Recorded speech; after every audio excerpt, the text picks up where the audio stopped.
24 ମସିହା ହେଇଥିବ, ଚୈତ୍ର ମାସ ହେଇଥିବ, ସେଦିନ ରବିବାର ହେଇଥିବ।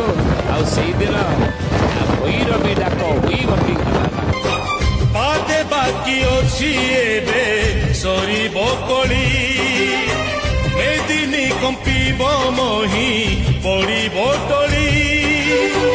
ପାଦେ ବାକି ଅଛି ଏବେ ସରିବ କଳି, ଏଦିନି କମ୍ପିବ ମହି ପଡ଼ିବ